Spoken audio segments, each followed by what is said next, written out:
అధికార మదంతో తెలుగుదేశం పార్టీ ధ్వంసాలు చేస్తుంటే, మారణ హోమం చేస్తుంటే ఏ నియోజకవర్గానికి ఆ నియోజకవర్గం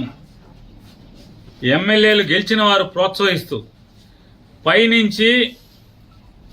చంద్రబాబు నాయుడు డీజీపీకి ఎస్పీలకి కేసులు కట్టబాకండి, మా కార్యకర్తలు చేసేటువంటి ధ్వంసాన్ని మీరు విట్నెస్గా చూస్తూ ఉండండి తప్పితే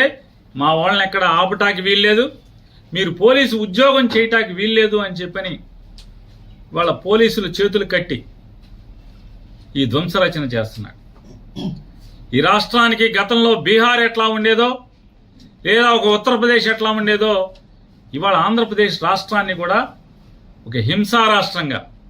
హింసారాజ్యంగా ఆయన తయారు చేస్తున్నటువంటి తండ్రి కొడుకు ఇద్దరు కలిసి చేస్తున్నటువంటి పరిస్థితులు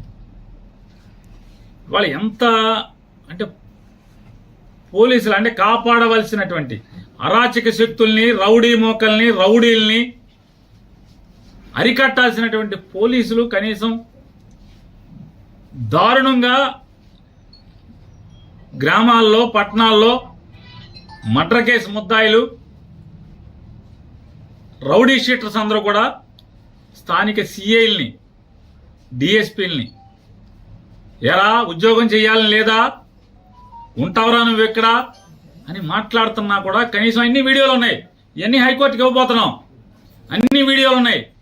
స్థానికంగా ఉన్నటువంటి సర్కిల్ ఇన్స్పెక్టర్ని, సబ్ ఇన్స్పెక్టర్ని, డిఎస్పీని, అంటే జిల్లాలో వివిధ ప్రాంతాల్లో జరిగిన ఇన్సిడెంట్లు, ఎరా ఉద్యోగం చేయరా, విఆర్కి వెళ్తావారా, విఆర్కి పంపిస్తారా నిన్ను అని మాట్లాడితే కనీసం పోలీసులు అయినటువంటి అంటే ఎంకుల్ గారు బంకెదురుగుండా సందులో యాదవ్ కుటుంబం తల్లి కొడుకు ఇద్దరే ఉంటారు. గేదకి పాలు పితికి బతుకుతారు, పాలము పచ్చిగా మాట్లాడి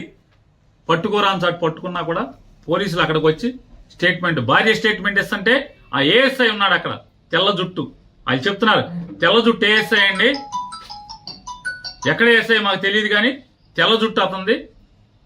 నన్ను సంతకం పెట్టద్దు అంటాడు, మేము మొగుడు పెడతాడులే నువ్వు పెట్టబాగా అంటాడు. నన్ను కదా కొట్టింది, నన్ను కదా తిట్టింది. ఎవరు కంచే చేనుమేస్తుంటే,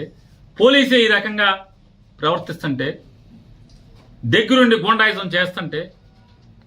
ఏం చేయాలి? ఇక ఇళ్ల మీదకి పట్టి ధ్వంసం చేస్తే బలరాన్పేటలో వడ్డెర కులస్తురాలు భద్రరావు గారి కోడలు, భద్రరావు అని ముఠా మేస్త్రి, కూలీ ముఠా మేస్త్రి, అంజి అని చెప్పని అంజి భార్య, అమ్మాయి ముగ్గేసుకుంటుంటే తాగి 10 మంది రౌడీలు ఆ అమ్మాయి కాళ్ళ మధ్యకి బాంబులేసి, అమ్మాయి ముగ్గేసుకుంటుంటే ఇంటి ముందు కాళ్ళ మధ్యకి బాంబులేసి ఏమే నీ మొగుడున్నాడా అని చెప్పని దౌర్జన్యానికి వెళ్తే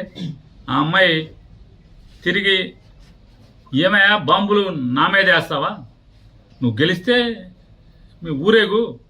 మా మీద దౌర్జన్యం చేస్తారా, నా మొగుడితో ఏం పని నీకు అని చెప్పని అడిగితే